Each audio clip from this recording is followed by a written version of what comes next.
Hey, salam alaikum, bienvenue sur le Miracle Fajr Podcast, le podcast qui t'aide à avoir plus de sakina, de sérénité au quotidien et dans l'au-delà.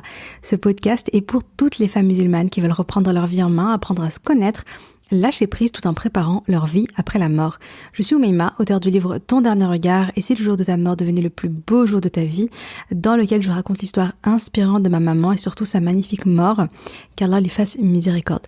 Tu peux d'ailleurs télécharger un extrait de mon livre via le lien en description si ce n'est pas encore fait. Via ce podcast, je partage chaque semaine des outils, des conseils, des astuces, mais surtout une bonne dose d'inspiration et de rappel pour être plus sereine et épanouie au quotidien et dans l'au-delà. J'ai une conviction, et c'est le fil rouge de tous les épisodes de podcast, et si le bonheur et la sérénité appartiennent à ceux qui se lèvent pour le fajr. Je t'invite à prendre une délicieuse boisson chaude, mets-toi à l'aise et bonne écoute. Alors comment vas-tu? J'espère que tu te portes bien. Alors c'est, machallah, on est sur la fin de ce mois de Ramadan, donc c'est la dernière chronique en lien avec ce mois de Ramadan. Et pour l'occasion, j'ai voulu enregistrer un épisode de podcast assez particulier qu'on m'avait demandé, clairement. C'est une question qu'on m'avait, le sujet m'a clairement été demandé sur Instagram. Et c'est comment garder sa motivation, comment garder ses bonnes habitudes après le Ramadan. Donc je me suis dit, on va en parler dès maintenant. Parce que je sais que machallah, franchement je suis trop contente d'ailleurs parce que les chroniques Ramadan ont été pas mal suivies. Franchement je suis vraiment contente. D'ailleurs j'ai même été à un moment donné dans le top sur Apple Podcast. C'est une sœur qui me l'avait dit, j'étais trop contente. J'étais très surprise aussi, je m'y attendais pas. Donc mon podcast était en numéro 1 sur Apple Podcast France. Bon là ça a diminué, mais c'était ouf en fait. Je pense que c'est l'effet Ramadan, etc. Tu vois, donc je pense que beaucoup de personnes m'ont découvert à ce moment-là parce qu'ils voulaient écouter écouter des rappels, etc. Donc voilà, donc il y en a beaucoup qui m'ont découvert, je pense, durant cette période et je vous en remercie. Également, je vous remercie parce que j'ai reçu aussi énormément de commentaires, d'évaluations. J'étais passée à la barre des 1000 évaluations, c'est un truc de fou. Vraiment. Je suis très reconnaissante. Merci vraiment de prendre le temps de me soutenir avec vos évaluations, vos notes 5 étoiles, de me laisser un petit mot super gentil, de partager autour de vous, d'en parler autour de vous. Enfin, voilà, je voulais, c'est vraiment, ça vient du cœur. Et vraiment, je vous remercie parce que ça fait plaisir de voir que les efforts que je fais sont bien acquis et que vous soyez là pour m'encourager, c'est vraiment super sympa. Qu'Allah vous préserve, qu'Allah vous récompense. Donc aujourd'hui, je voulais parler de ce après Ramadan. Donc jusqu'ici on a beaucoup parlé de ce mois de Ramadan, mais je voulais aussi qu'on perde pas de vue que l'objectif c'est pas juste faire des efforts pendant le mois de Ramadan, mais c'est surtout garder ces bonnes habitudes après. C'est vraiment le but du Ramadan. Parce que il faut voir que moi je vois que le mois de Ramadan c'est un sprint. Pour le coup, le mois de Ramadan c'est un sprint, c'est-à-dire vraiment c'est comment je fais le maximum en un mois. C'est-à-dire, je vais faire les doigts. Je vais faire le maximum pour terminer le Coran pendant ce mois de Ramadan. Je vais faire le maximum. Enfin voilà, je vais jeûner tous les jours. Tu sais, jamais pendant l'année on te dit de jeûner tous les jours. Tu vois, c'est bien de jeûner les lundis, jeudis, les trois jours blancs dans le mois, etc. Mais là, il faut jeûner tous les jours pendant un mois. Les prières de la nuit, toutes les nuits. Après, tu vois, les tarawih, le qiyam, etc. Il y a vraiment une espèce de course au hasanat. Beaucoup faire des doigts pour que Allah pardonne les péchés, beaucoup faire des doigts pour qu'Allah nous fasse entrer au paradis. Même si ça en vrai il faut le faire tout le temps. Là pour le coup c'est pas lié que au mois de Ramadan, même s'il y a la fameuse invocation, tu le sais, Allahumma innaka afoun tuhibbul afwa fa'fu anna. Voilà, pour demander, c'est bien de la répéter énormément pendant ces jours du mois de Ramadan. Donc en fait on sent que le mois de Ramadan c'est le mois vraiment du dépassement, tu vois, c'est vas-y à fond quoi, vas-y, fais nuit blanche, fais qiyam, fais, tu vois, vraiment isole-toi, adore Allah subhanahu wa ta'ala, vraiment fais tout ce que voilà, t'es remonté à bloc, t'es boosté, puis il y a aussi l'effet de groupe, tu vois, on est machallah, il y a plein de sœurs qui enfin, on sent que tout, en fait, subhanallah, tout le monde gêne en même temps, c'est trop bien. Il y a vraiment quelque chose de particulier, il y a une ambiance, il y a la baraka, bon, il y a aussi la baraka d'Allah subhanahu wa ta'ala, enfin, tout ce qu'Allah subhanahu wa ta'ala a mis en place pendant le Ramadan, c'est très particulier, mais tout ça, ça nous motive finalement à sprinter, à faire le max. Et alhamdoulilah, c'est vraiment trop bien. Et ce qui est génial, c'est que du coup, c'est un mois qui nous aide à nous transformer, à mettre en place des bonnes habitudes qu'on n'avait pas forcément avant. Voilà, les habitudes de prière surrogatoire, les habitudes de lecture de Coran, des habitudes, etc. Enfin, on fait beaucoup de choses. Et Allah subhanahu wa ta'ala, si Allah subhanahu wa ta'ala a fait en sorte que toutes ces bonnes habitudes, on les met en place durant un mois, je me dis, mais c'est pas pour rien, tu vois. Il y a des études qui disent que pour mettre en place une habitude, il faut un mois. Et après, pour l'ancrer, pour que réellement ça devienne comme te brosser tes dents, tu vois, tous les matins. Et ben à ce moment-là, il faut donc il y a d'autres études qui parlent de 67 jours à même 3 mois, etc. Donc là, le but c'est mais pour commencer à mettre en place l'habitude, en fait, le plus dur, c'est le début. Et là, le plus dur, tu l'as fait avec ce mois de Ramadan. Et maintenant, à partir de maintenant, le après Ramadan, c'est quoi? Ce n'est plus un sprint, c'est de l'endurance, tu vois. On passe de l'effet Ramadan qui est très sprint, qui est très vas-y, fais, c'est pas grave, fais le max, dors pas la nuit, tu vois, vas-y, termine le Coran, etc., à, non, là, c'est pas grave, diminue d'intensité, mais sois dans la durée, tu vois. Là, l'objectif, ce n'est plus donc de faire beaucoup, ce n'est pas de se dépasser tous les jours, ce n'est pas de jeûner tous les jours, etc.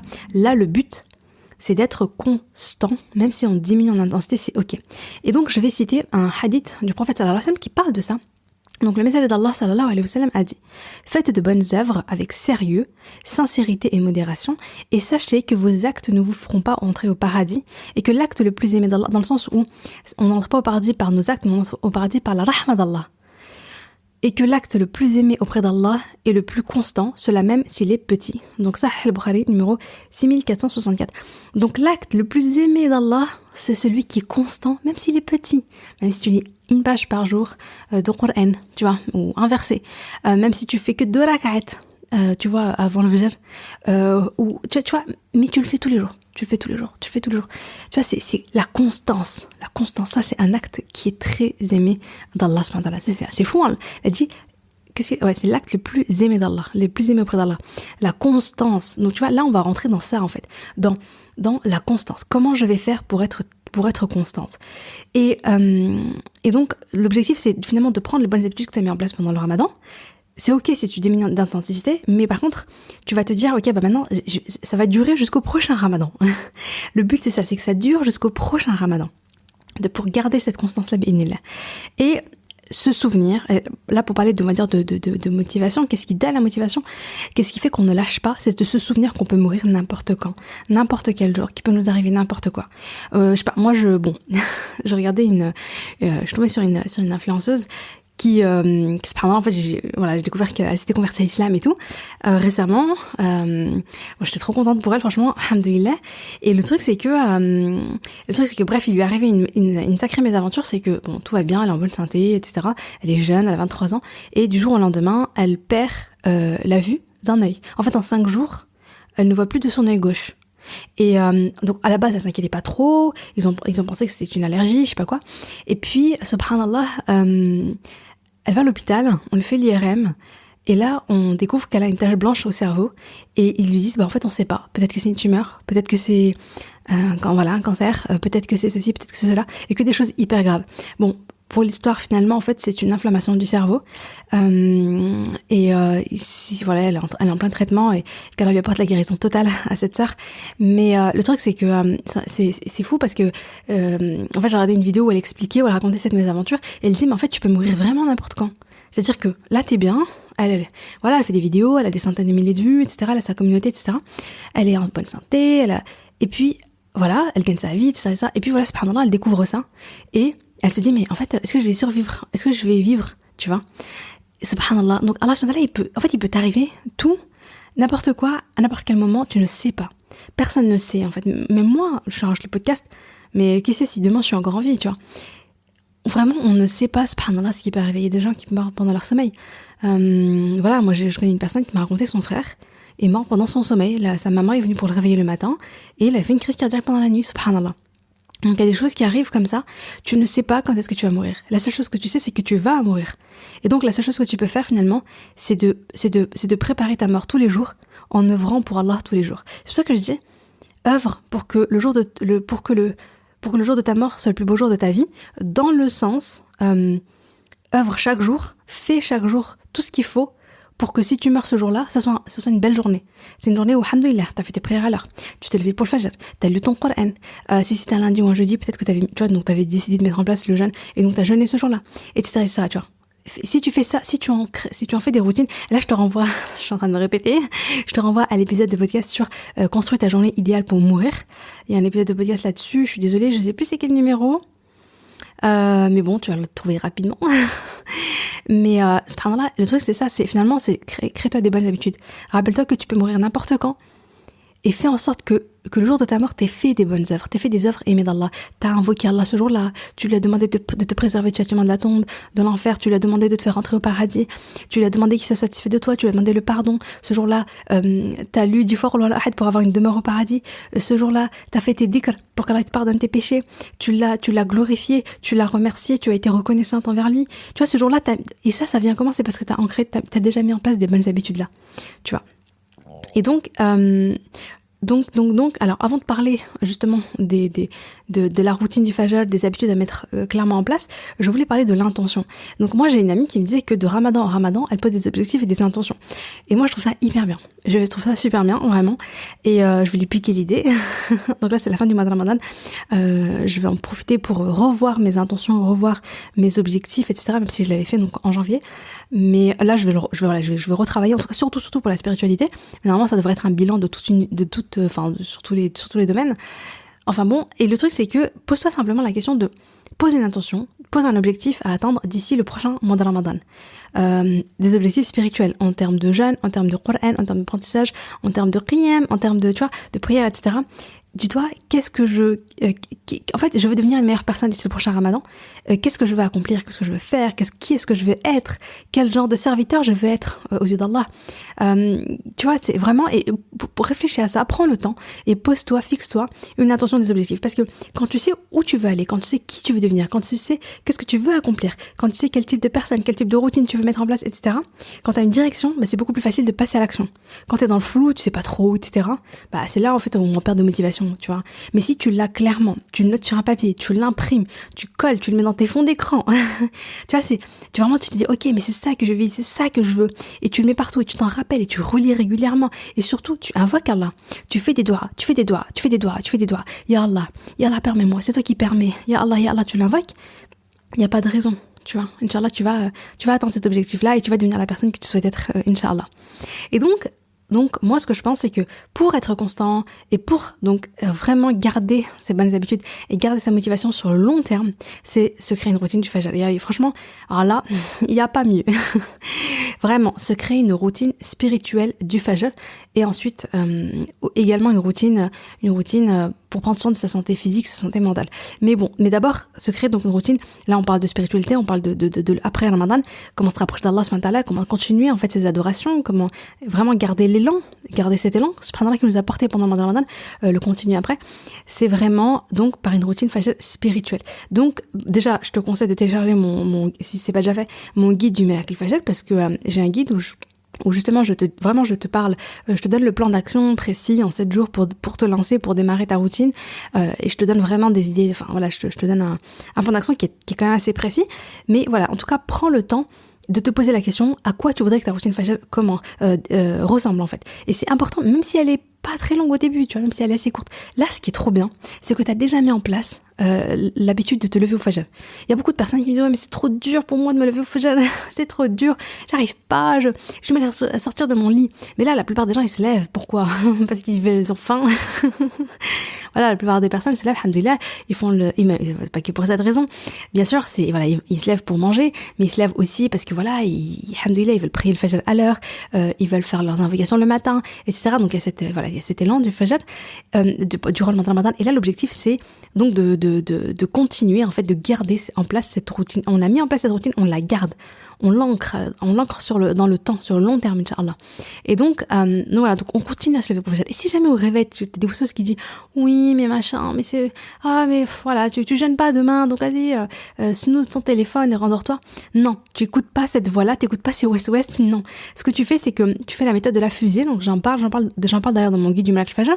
Je partage dans le guide, en fait, des astuces, des hacks pour te lever plus facilement au Fajr. Et donc, moi, ce que je te propose, c'est la fusée. La fusée, c'est, tu imagines, en fait, t'as une fusée qui va décoller de son lit. Tu fais le décompte, 5, 4, 3, 2, 1, hop, je décolle. 5, 4, 3, 2, 1, hop, je me lève. Tu vois, tu fais le décompte comme ça, et arrivé à 1, bim, tu te lèves. Et tu verras que, subhanallah, ça marche trop bien. Donc, quand t'es dans ton lit et que tu commences à sentir les ouest-ouest, tu te laisses pas paralyser, en fait, par cette voix, et tu passes direct à l'action. Tu vois, tu fais ton décompte et tu décolles comme si c'était une fusée et tu vois, là, ça marche trop bien, cette technique-là. Et donc, tu mets en place donc ta routine du Fajr, donc ta routine spirituelle, qui va être, par exemple, si là tu lisais de hizb du Coran, tu peux te dire, est-ce que tu peux toujours tenir de hizb, ou bien, donc, comme je disais, le plus important maintenant, ça va être la constance. quelle est la quantité en fait que tu peux lire et que tu peux faire ça vraiment tous les jours, tu vois, quel temps tu as, de quoi tu disposes, etc. Et voilà, donc la lecture du Coran, bien les invocations du matin, le qiyam, tu vois, si t'avais donc machallah, t'as mis en place des bonnes habitudes de prière de la nuit, etc. Bah là tu vas te dire ok, je vais faire. Alors après voilà, à toi de voir combien de temps tu vas faire de prière, etc. avant le fajr, etc. Vraiment, mais mis en place, garde précieusement une belle routine du fajr et ancre-la dans le temps jusqu'au prochain Ramadan. Inch'Allah, qu'Allah nous garde en vie pour ça. Et un petit mot pour le reste de la routine du fajr. Donc la routine fajr, je dis qu'elle se décompose en fait en 3 parties: spiritualité, sérénité, connaissance de soi et santé et soins. Donc en fait c'est un peu voilà, c'est ton dîn, c'est ta santé mentale. Dans la santé mentale, je vais parler d'écriture thérapie, de fait d'écrire, de se parler, de parler de ses émotions, enfin exprimer ses émotions, extérioriser, écouter un petit peu notre voix intérieure, écouter un peu ce qu'on a à dire, écouter un peu nos ressentis, notre intuition, etc. Donc écrire là-dessus. Et puis et également, pardon, le petit bec de fin. Et puis également, donc prendre soin de soi, prendre soin de sa, enfin avoir une petite routine du visage, skincare, prendre soin de sa peau, etc. Ça fait du bien, se faire joli, et puis créer une belle ambiance du fajr, tu sais, avec des petites bougies, une petite lumière tamisée, une boisson chaude, enfin tu vois, mettre une jolie petite ambiance comme ça, porter une belle abaya parfumée, etc. Et puis sa santé physique avec du sport, prendre une activité, enfin faire simplement des étirements. Et on peut aller aussi plus loin, faire de la marche rapide, faire du fitness, tu sais, il y a plein de vidéos aujourd'hui, etc. Tu te motives et tu verras, ça fait trop du bien, une bonne douche. Et là, t'as du peps, t'as de l'énergie et t'as grave de la motivation pour la journée. Donc voilà, c'était l'épisode du jour. C'était mes conseils. J'espère que ça a été utile. J'espère que ça va vous motiver, vous rebooster, Inch'Allah. Et voilà, en tout cas, moi, je suis trop contente, alhamdoulilah, d'avoir fait ces chroniques. C'était pas prévu, mais je suis trop contente de l'avoir fait. Je suis trop contente aussi d'avoir été régulière. J'avoue que celui de ce soir, il était à 2 doigts de sauter, parce qu'on est la veille, en fait, on est la veille enfin, demain, je dois le publier, donc c'est la 27e nuit de mois de Ramadan, donc franchement, je me tâtais honnêtement, mais je me suis dit, c'est un rappel, je le prends pour moi comme une dawa, donc je me dis, je suis en train de faire une adoration. Et voilà, mais c'est pour ça qu'il est assez court. Je sais pas, il dure combien de temps? Il dure 17 minutes. Il est beaucoup plus court que ce que je fais d'habitude, mais justement, je voulais aller droit à l'essentiel et surtout, je voulais profiter de ma soirée pour faire, on va dire, d'autres actes d'adoration, Inch'Allah. Voilà, sur ce, je te remercie de m'avoir écouté et je te dis à jeudi prochain, Inch'Allah. Salam alaikum.